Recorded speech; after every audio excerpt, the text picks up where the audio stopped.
तो JEE mains 2024 5 अप्रैल second shift का paper conclude हो चुका है, एग्जाम ओवर हो चुके हैं। कंप्लीट एनालिसिस करेंगे, क्विक एनालिसिस करेंगे, साथ ही मार्क्स वर्सेस परसेंटाइल और एक्सपेक्टेड कट ऑफ क्या रहेगा ओपन कैटेगरी के लिए जानने की कोशिश करेंगे। पेपर का लेवल इजी आ रहा है, पेपर इजी जा रहा है, इजी टू मॉडरेट साइड ज्यादा रह रहा है।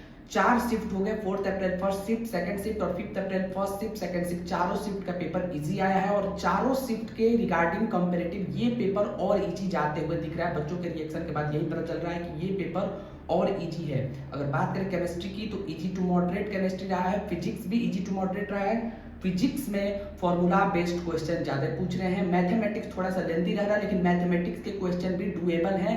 Chemistry easy to moderate, inorganic और ऑर्गेनिक का वेटेज एज यूजुअल हमेशा की भांति ज्यादा रह रहा है। जो पेपर ने ट्रेंड पकड़ा है उसको फॉलो किया है। Chemistry easy to moderate, physics easy रह रहा है। फिजिक्स में 15 क्वेश्चन ऐसे हैं जो केवल बेसिक कांसेप्ट और फॉर्मूलाज पे हो जा रहे हैं, फिजिक्स इजी रह रहा है, कुछ क्वेश्चन ट्रिकी रह रहा है। और मैथ्स में एज यूजुअल मैथ्स लेंथी रह रहा है लेकिन डुएबल है। मैथ्स में भी आप 10-12 क्वेश्चन कर सकते हैं अगर आपने ठीक से प्रिपरेशन की हुई है। वेक्टर थ्योरी से क्वेश्चन आ रहे हैं, इंटीग्रेशन से क्वेश्चन आ रहे हैं, सीक्वेंस एंड सीरीज से क्वेश्चन, वही पुराना सीक्वेंस फॉलो हो रहा है। वेक्टर थ्योरी तो करके ही जाना है, वेक्टर थ्योरी को छोड़ना है। स्टेट से भी इस बार क्वेश्चन था, स्टैटिस्टिक्स से क्वेश्चन इस बार था, sequence and series, determinants, matrix से क्वेश्चन रह रहे हैं। इन सब चैप्टर्स को अच्छे से करके जाना है जिनका एग्जाम आगे वाले शिफ्ट में है। अगर बात करें फिजिक्स में बेसिक फॉर्मूला से क्वेश्चन आ रहे हैं। फिजिक्स बच्चों के रिएक्शन के बाद ये पता चला कि केमिस्ट्री और फिजिक्स तो बहुत इजी था इस बार, तो मार्क्स वर्सेस परसेंटाइल ज्यादा नंबर पे बनने वाले हैं। अगर और पेपर इजी होता है तो फिर उस वक्त तो खुशी होती है कि यार पेपर इजी हो गया, मेरा पेपर इजी हो गया, मैंने इतना क्वेश्चन कर दिया। लेकिन जब मार्क्स वर्सेस परसेंटाइल सामने आती है फिर मन दुखित होता है कि यार इतने नंबर, हाई नंबर पे मार्क्स वर्सेस परसेंटाइल बन रहा है, तो उस वक्त फिर सैड हो जाता है आदमी। क्या करे, क्योंकि पेपर इजी आ गया था और इस बार तो अनयूनिफॉर्म डिस्ट्रीब्यूशन नहीं होगा, इस बार यूनिफॉर्म डिस्ट्रीब्यूशन ही होगा।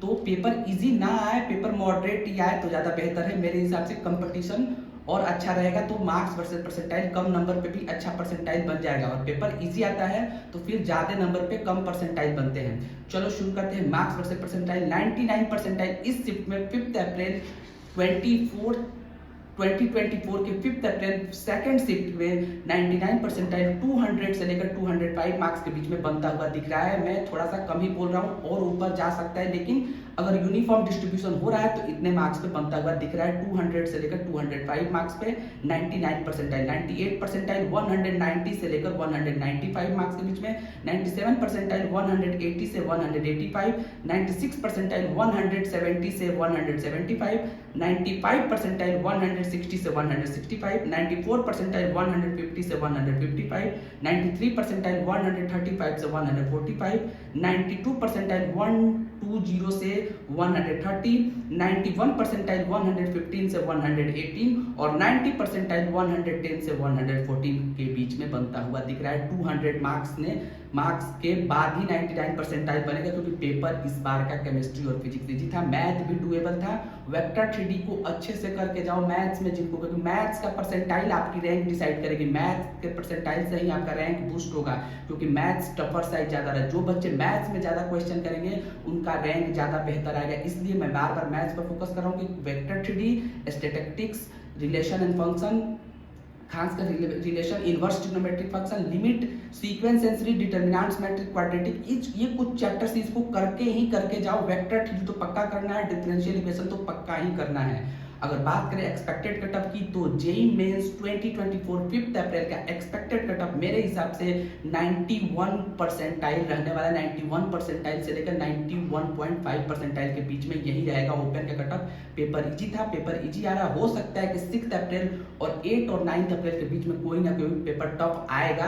तो पेपर टफ आएगा तो ये अच्छी बात है कि कंपटीशन बढ़ जाएगा। पेपर टफ आएगा तो कंपटीशन, क्योंकि सारे बच्चे से नहीं होगा, कंपटीशन अच्छा लेवल में रहेगा, आपसे भी नहीं होगा और एक मीडियम बच्चे से भी नहीं होगा, तो कंपटीशन लेवल में रहेगा। इसलिए पेपर डिफिकल्ट है, पेपर मीडियम है, मॉडरेट है, तो घबराना नहीं है। इजी आने पर थोड़ा सा टेंशन है कि सारे बच्चे कर लेंगे। Wish you all the best, घबराना नहीं है, अच्छे से प्रिपरेशन करो। नेक्स्ट शिफ्ट के लिए जिनका भी नेक्स्ट शिफ्ट एग्जाम है, जो चैप्टर से क्वेश्चन आ रहे हैं उसको जरूर से रिवाइज करके जाओ, और जिनसे नहीं आ रहे हैं उनसे भी रिवाइज। फिजिक्स में ग्रेविटेशन, मॉडर्न फिजिक्स, ऑप्टिक्स, ये सब चीजें करके जाओ। हीट एंड थर्मोडायनेमिक्स कर लेना, कभी भी हीट एंड थर्मोडायनेमिक्स से 3-4 क्वेश्चन एक साथ पूछे जा सकते हैं, मेरा एक्सपेक्टेशन है। तो हीट एंड थर्मोडायनेमिक्स करना, सेमी कंडक्टर कर लेना और इनऑर्गेनिक और ऑर्गेनिक पर अच्छे से फोकस करना। Wish you all the best, thank you so much. सारे ऑनेस्ट रिव्यू के लिए, सारे अपडेट्स के लिए चैनल को सब्सक्राइब करो। Thank you so much, wish you all the best.